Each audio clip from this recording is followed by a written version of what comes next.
Generation has two genders. Your generation has 89,347.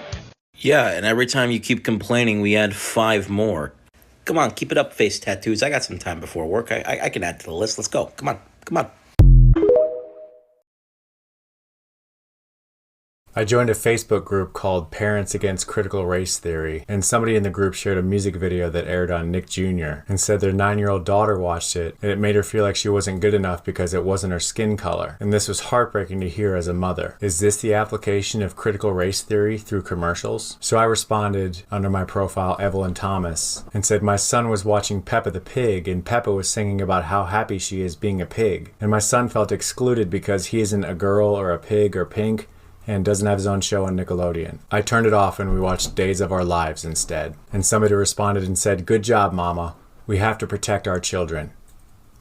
But then Days of Our Lives came on, and he said it made him feel like he wasn't good enough because he's never had any dark secrets or been in a love triangle.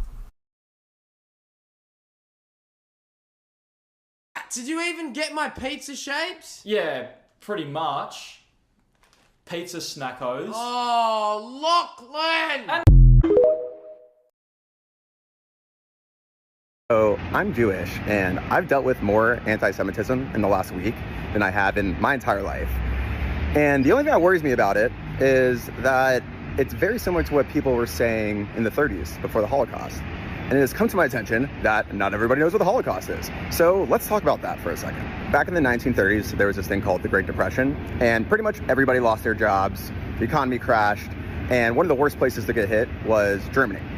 And at the time, there was a politician named Adolf Hitler, and his stance was that the Jews run all the banks, they run the media, and all the problems that we're dealing with are because of the Jewish people. At the time, the economy was so bad in Germany that people actually believed this. And what worries me is two things. One, if you didn't know this, we are heading into one of the worst global economic recessions we've ever seen in capitalistic history. And two, the things that Kanye West and his followers are saying are very similar to what Adolf Hitler was saying back in the 30s. So why am I telling you this? Well, most people don't know it, but less than 1% of the human population is Jewish. And most of us are terrified to talk about this, including myself. So I'm working on a little project that's going to make it easier for people to talk about this and show their support for their fellow Jew. And if that interests you, follow along, and it should be ready in about a week. And thanks for watching.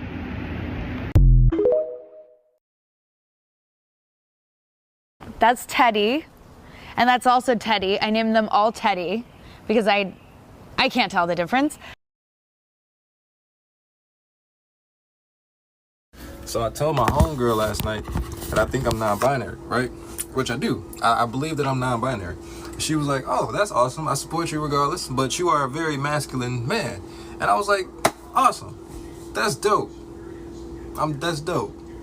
But we still rocking with the they them, you know what I'm saying? I'm big they them, you know what I'm saying? And you know what I'm saying? I rocks with the he and the him. You can still call me a he, you can still call me a he, or a him, or a boy, or a man, or whatever you want to call it.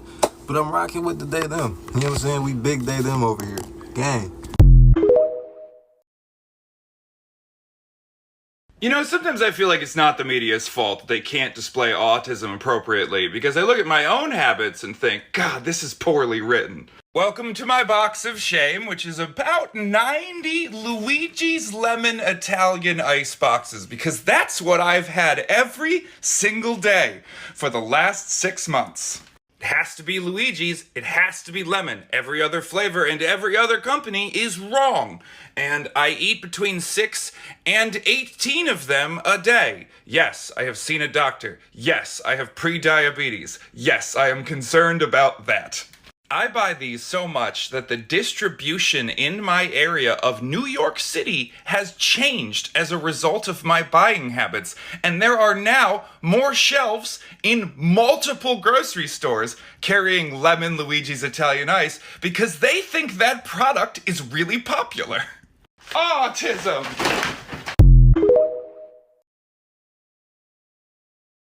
Well, hello there, bestie. I hope you didn't think you was getting away from me. Don't you fucking scroll. You know what time it is. Yes, hello. It is time again for me, your host, Shaheem, to break down 15 different... Y'all let me say 13 in the last video. I ain't gonna forget that. But this is... Sorry, this is an opportunity for me, your host, Shaheem, to break down 15 different aspects of white supremacy culture. If you say you care about race and racism and want to go on in this lifetime, it's important for you to know what it looks like. Y'all, I'm a little under the weather, so bear with me. We have covered so far right to comfort, perfectionism, sense of urgency, defensiveness, quantity over quality, worship of the written word, only one right way, paternalism, either or thinking, power hoarding, and today we're handling fear of open conflict. Why do I have to keep reminding you not to scroll? Don't scroll. Don't do that. Alrighty, because I know you bitches don't like to read. It's okay, I don't like to read either all the time. I'm not judging you. You can follow along if you want, but let's get into it. Point 1, people are afraid of expressing conflict and try to ignore it and run from it. I want you to think about it. If you have to address conflict as it arises, that means you will have to address the concerns of people whose lived experiences don't align with what you think is the best thing for everyone as a collective. And why would you do that under white supremacy?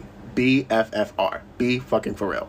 Don't scroll, baby. You too sexy to scroll. You doing so good. Stop that. Okay, point 2. This point is going to align with a lot of the points that we've covered in other sections of this series, and that is when someone raises an issue that causes discomfort, the response is to blame the person for raising the issue rather than to look at the issue which is actually causing the problem. I know I keep using critical race theory as an example, but it's a great example. That's why I'm doing it. Think about how conservatives have basically villainized anyone who is in favor of teaching our history around race in this country in schools. They view it as an issue. They view it as problematic, when the reality is, even if it's ugly, it's just our history. I wonder why. What would they have to address if they address our history? Oh, this next point is it. Emphasis on being polite.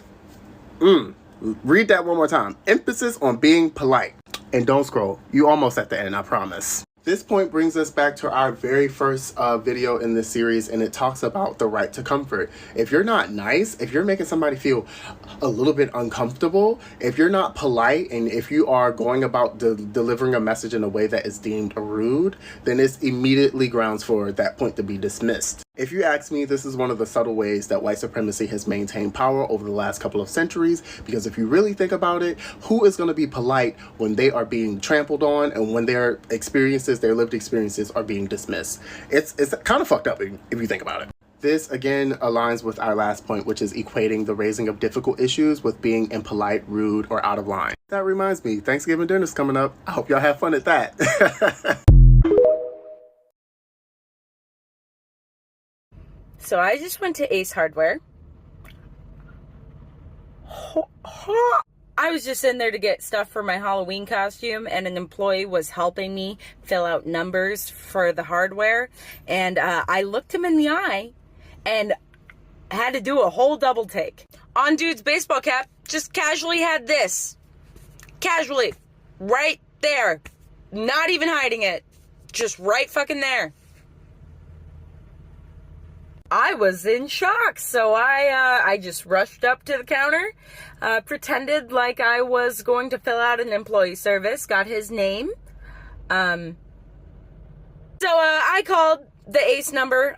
Unfortunately, there's not much they can do about it because Aces are locally owned and individually owned, and the guy on the phone was just like, I will tell the manager, and if the manager doesn't seem to care, I'll tell the owner. Yeah, so nothing's gonna happen because those are the fuckers that hired him. So, here's some information.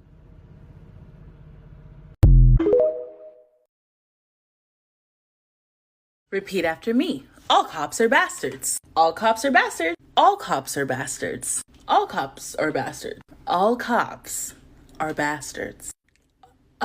All cops are bastards. All cops are bastards. All cops are bastards. All cops are bastards. All cops are bastards. I'm weaker. I'm stupider.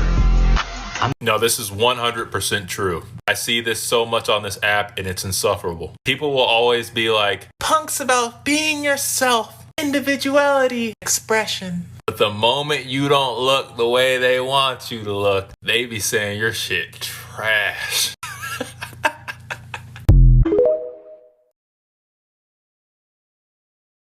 What happened was we reached the moon, but lost in space. I think we got there all too soon. But you know what? I'm coming back for you, baby. I'm coming back for you.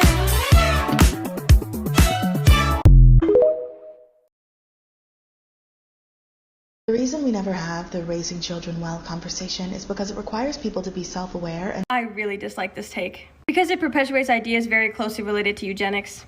Saying that people who are emotionally and financially unstable are selfish for having kids reduces such a complex topic that involves multiple systemic issues into a thing that demonizes poor people. And the majority of people who are in poverty are minorities. There is a reason that resources related to emotional well-being, financial stability, and family planning are withheld purposely from people who are living in poverty, especially minorities.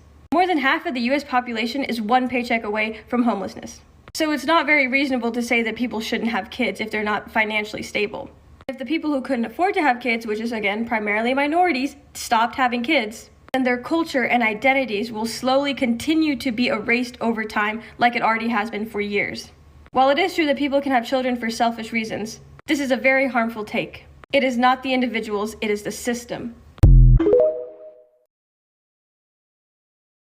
I was talking to a black man in his early 20s about Kanye, and he said, you know, what Ye said about Jewish people was true. They do control the media. And I started to explain, that's just an old anti-Semitic talking point. Like, nobody ever talks about how the energy sector is controlled by white Christian men. People only mention Jewish people in the media to impact you in a certain direction. He said, how can it be anti-Semitic if it's positive? We saying they got money and they stick together. A lot of times when we talk about Jewish people in the black community, it's framed as if it's a positive. They don't waste their money. They build generational wealth. They invest in businesses. But those actually aren't our original ideas about Jewish people. Those are stereotypes that were given to us. Why would people who hate Jewish people pass down stereotypes that sound positive? When you think of the typical stereotypes about black men, what are they? Dumb, angry, volatile, wasteful, only useful for physical tasks, not useful for using their brains. These stereotypes paint the picture of a group of people who are a drain on society unless they are broken, controlled, imprisoned, or enslaved. And that mentality justifies everything from throwing away our job applications to killing us in the streets. Stereotypes about Jewish people are different.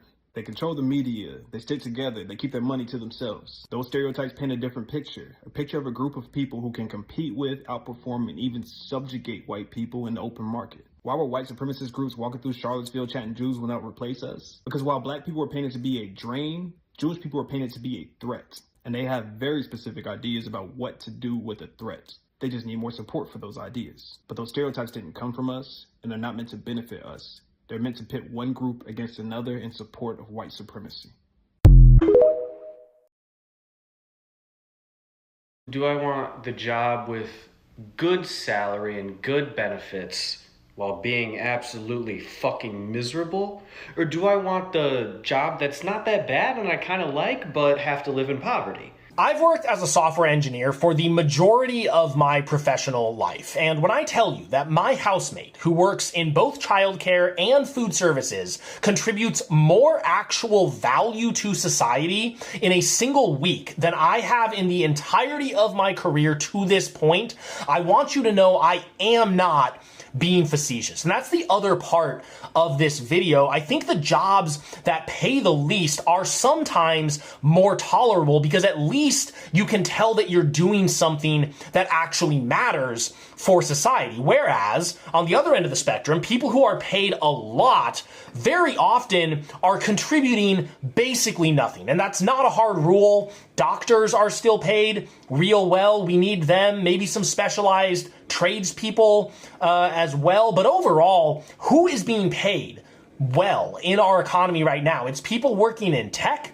and people working in finance. And if you work in either of those industries, I hate to break it to you, but whatever you're doing is almost certainly less important than what everyone else getting paid less than you is doing. It's certainly less important than our waste management workers, our transit workers, our postal workers, our food service workers, because in a capitalist economy, the way that people are compensated for labor is not determined by how much that labor actually contributes to society. It's instead determined by what the ruling class thinks will make them more money. So someone delivering an optimization of a feature for some obscure B2B SaaS project is compensated very well, whereas the people taking care of our children, delivering our mail, taking out our trash, etc., are compensated a lot less. Here's a suggestion. Let's just have a flat labor rate for everything. Whatever you're doing, you get paid the same as everyone else. Let's see how that shakes out. I bet it will make more sense than what we have now. Bear with me, we're going to talk about casual sexism in the form of bathroom signs. Extremely random, but there is a surprisingly large amount of content here. Starting off strong, we have men's rooms labeled blah and women's rooms labeled blah blah blah blah blah blah blah. Because women talk too much. Now I saw that and I was like, that's a really stupid bathroom sign. I'm glad that it's only in one establishment. Like that would be so irritating if this were a trend or something. I'm so glad it's just a couple sexist people that put this up in their bathroom. Because if this were common, that would be really irritating. Anyways, we also have gents, do epic shit. Ladies, smile, you're losing weight. What? There's also my two favorite genders, football and shopping. There's this snazzy sign that puts literally all of the childcare responsibilities on women, because clearly there are only changing stations in this bathroom. This is so horrifyingly transphobic. One of the bathrooms is labeled off of Caitlyn's dead name. And this last one is so triggering, it genuinely made me want to cry. So trigger warning, sexual assault. What the fuck?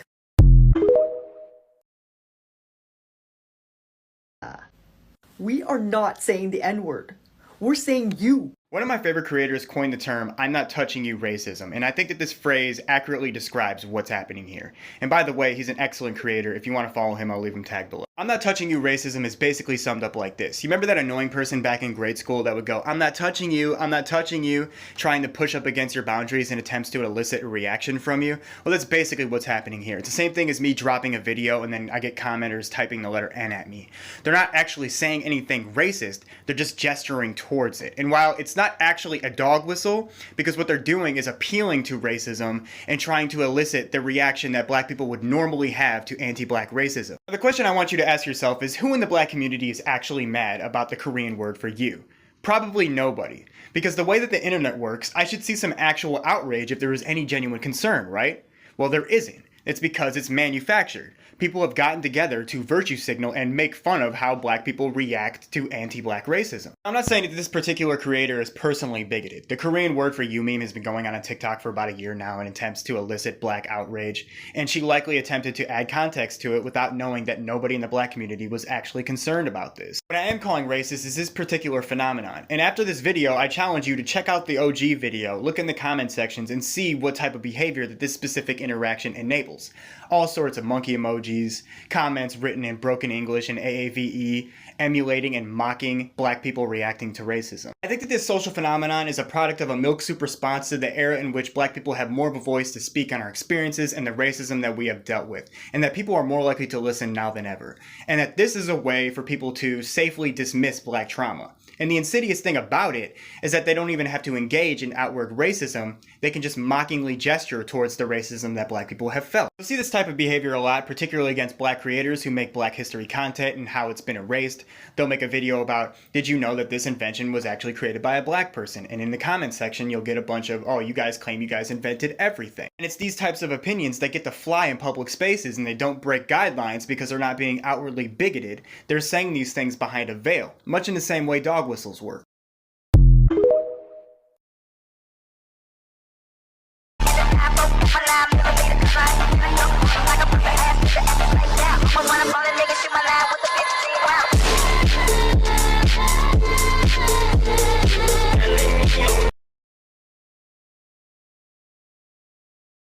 What is something people are not ready to hear? The protest riots that we saw in 2020 and 2021 were more effective than anything that we've seen in the United States since the 1964 Civil Rights Act in bringing equality to black and brown lives, because we are only used to responding to black and brown voices under the threat of violence, or in the face of actual violence, or in the face of a boycott, which is, in a capitalistic society, a form of violence or a threat of violence to our financial bottom line. But you all missed that.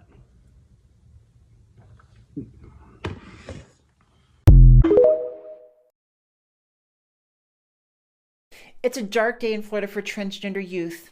Just now, the Florida Board of Medicine voted to medically detransition all transgender teenagers in the state. They will also ban puberty blockers and hormone therapy for transgender teenagers. They appeared briefly to consider allowing those who are already on puberty blockers to continue, but they scrapped those plans. They also considered creating a registry of transgender youth in Florida. They loaded up testimony with fake expert after fake expert and only allowed anti-trans witnesses to speak. I want you to see the moment that they cut things short and said, "You're not going to win." Will be the last speaker for the day, and let me finish. Don't shout. You're not going to win. Let me finish. What we're going to do, we'll give you an email for the state of Florida. You send your information. This is terrifying, and in coming weeks, we are probably going to see trans people fleeing Florida. We need to support these trans refugees. So when I tell people that I do not like white allies, they're always like, oh, but they're supporting you and they're doing this and they're doing that. And I think this past month has been a great example of why I don't support white allies. For example, 2 shows came out around the same time, or a show and a movie. The Marilyn Monroe series and then the Jeffrey Dahmer series. Now, people were boycotting, especially white women, were boycotting the Marilyn Monroe series before it was even announced. Like, as soon as it was announced, they're like, I'm not watching this. It was directed by a man. It's just fucking horrible. But then the Jeffrey Dahmer show came out. And they loved it. They were praising Evan Peters' performance. They were like, oh, it's so great. I wish it was more gory. I kind of felt bad for him. And a lot of these people had BLM in their bio, and they were like, oh, I just want equality and everyone should have peace. And the thing is, the reason that I don't really like white allies is because a lot of them are not willing to unpack their subconscious racism. Because if you cannot recognize that you are consuming black trauma and you are actively going against what you claim to be an ally for, you're not really an ally. And let me explain why to you. Because you can understand that you don't want to watch the Marilyn Monroe movie because it depicts her in this horrible, awful light and it's disrespectful to her legacy and her memory. But you can't understand people not wanting you to watch Jeffrey Dahmer's series because it is literally black trauma and y'all are consuming it in droves. I'm talking about millions of viewers every night. Like, critically acclaimed. People loved it. And it is black trauma served on a fucking platter. That show traumatized every black and brown person that watched it, while white people were cheering for joy at how good the show was. Black people were holding back fucking tears and vomiting because of how fucking traumatic it was just to see that shit happen. Y'all can understand when it happens to you, but you can't understand when it happens to others, and that is the problem. And that is the problem. You can understand not wanting to watch Marilyn Monroe's movie because it was traumatizing, the way it depicted her was horrible, it painted her in this negative light, and you didn't want to see someone that you cared about going through that. But then you turn around and watch the Jeffrey Dahmer series. How does that work? You can't claim to be an ally and then turn around and consume black trauma in droves and be like, oh, well, I don't see the problem with it. I'm just a true crime fan.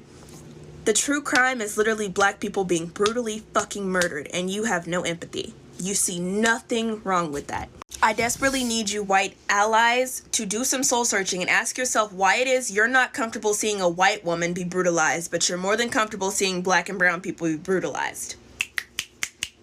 Answer that question and get back to me.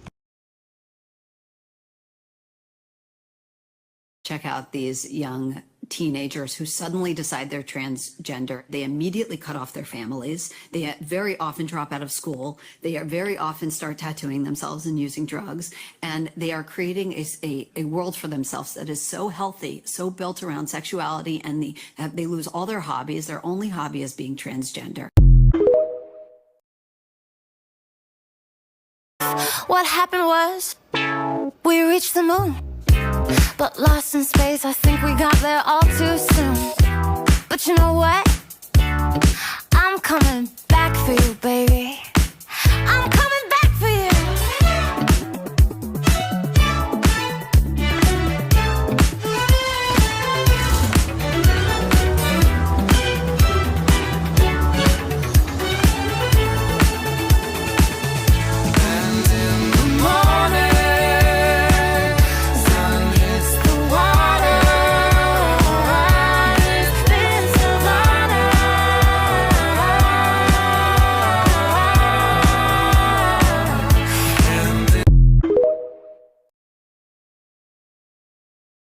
I don't know the Africa that has been exposed to you or the Africa you've known about all this time long, but I'm going to tell you about the Africa that may have not been highlighted on the screens. Just to highlight for people who just choose to be ignorant or who just don't want to accept the fact that Africa is a huge continent that has so many different powerful countries. Did you hear about this Africa whereby community is treasured a lot, that it takes a village to raise one's child? My neighbor's child is my child, and my child is my neighbor's child. Did they tell you about how community is treasured to the extent that I can run to my neighbor and ask for a pinch of salt? And it's not about being needy, it's about generosity and being there for one another. These small things about humanity that makes life beautiful, that makes life worth living. I don't know about the Africa they told you about. Did they tell you about how during the celebratory occasions, neighbors and relatives gather to contribute towards your function and still show up with amazing gifts to support their child or the neighbor's child? Did you hear about that Africa?